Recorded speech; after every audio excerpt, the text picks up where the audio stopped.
So Sven, welcome to Insurance Coffee with Nic. Thanks, Nick. Nice to have you in studio today. Yeah, good to be back. So today we're talking about building insurance.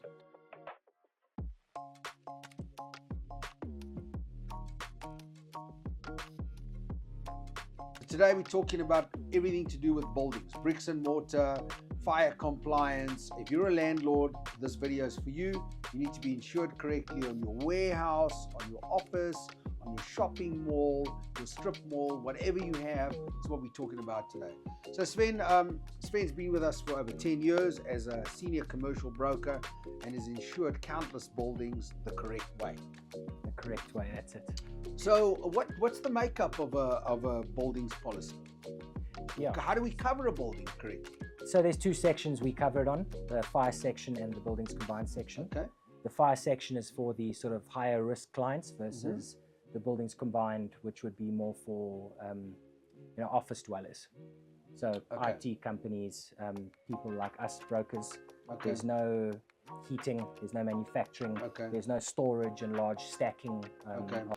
So what you're telling me is the more complex risks will go under the fire section opposed to the buildings combined. That's right. Yeah. And buildings combined, using the word combined, leads me to believe there's something combined with it.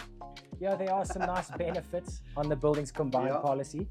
So you get standard liability, depends on which insurer as per the limit, but it's generally about R1 million public liability. So it comes baked in? Comes baked in. Okay. So it is cover for the gate motors, a few other bells and whistles, some limited cover for geysers that haven't been specifically noted. So yeah, it's also a lesser rate than the fire. Because so it's a more favorable rate on buildings combined? Yes, the likelihood of having a claim is less. Okay. So what do you look for when you're covering a building? So we need to know the rebuild costs. Okay. Just remember that's very different to what you can buy or sell a building for. So not what my estate agent thinks she can sell my building. No. I mean, whether it doesn't matter where you are, whether it's Khayelitsha or Sandton, the price of a brick is the price of a brick. So the rebuild cost is pretty standard depending on the type of building that you erect. It can be a low cost building and it can be a high net worth. So there's obviously a formula, a cost per square meter, whether I'm building a high rise apartment or building something with RBR sheeting, some sort of low cost warehouse. Yes. Or an aeroplane hangar or a storage facility. That's it. So we take all of this into consideration and we do use a rebuild calculator if the client doesn't know what their building was. Cool. So click on the link below here and you can actually get onto our building page and actually ask a broker questions. We'll give you a quote and we can go through that. So I thought I'd just put a punt in there for us. Yeah. Okay. All right. And then talking about fire compliance, I mean, it's always been a big bugbear, but I mean, I think insurers are more aware of this than ever. Yeah. So fire compliance comes in many different parts. So for buildings combined, it's mainly your hose reels, fire extinguishers. If the building is quite large, there might be a sprinkler system requirement. But where sprinkler systems are very important is when it does come to the warehousing, the manufacturing, when there is a higher chance of there being a fire because there's heat process, there's very large stacking, there's machinery at work in the premises.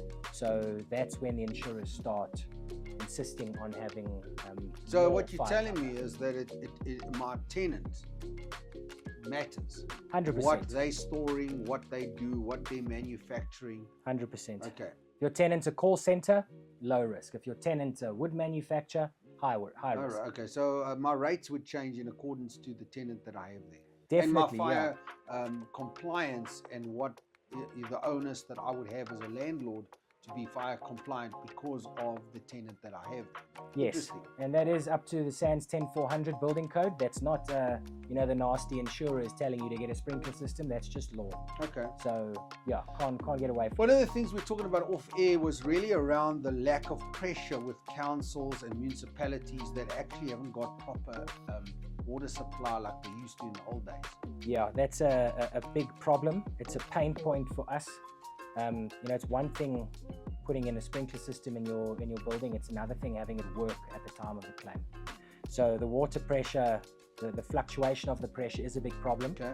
There needs to be sufficient pressure at the time of the loss. And the only way to ensure that is by installing pumps and tanks. Okay.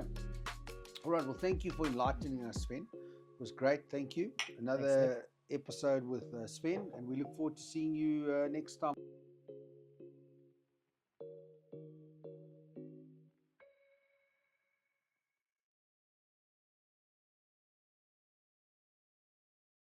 So comment below if you want us to reach out to you and we can give you a quote as a landlord on your building, or if you were thinking you might not be insured correctly, reach out, put in a comment below, ask us a question. Sven will respond personally to you on our feed.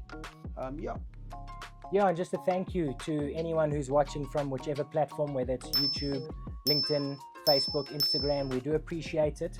And we'd also appreciate it if you do engage with us. We love engaging with clients. Smash that like button. It helps the algorithm so much. You don't actually know, guys. Getting the word out there. There are so many people that are not insured correctly.